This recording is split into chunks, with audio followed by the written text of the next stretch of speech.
عموما د مخواږي ورونه کنه په وخت کې میږه عوام د ننداره مناتی چې خپل مهنت کوي کنه د مصر سره ادارې هیڅ لوس نه کوي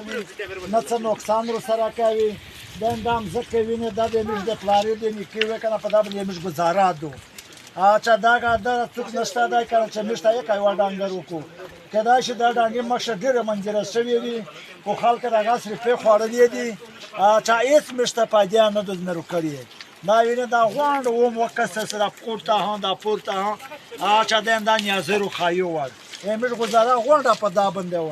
نور ډیره ډیره مهرباني وي چې مشته داس کې مینا منځر کېستای او په صحیح طریقه باندې تاو هچا وستای کنه دا څنګه وی کان چې چاته منځر شي بیا خلری په وخوري پر دې ډانګ دروګا درو پټوګون درو کو چې مو ډانګا چاولې دو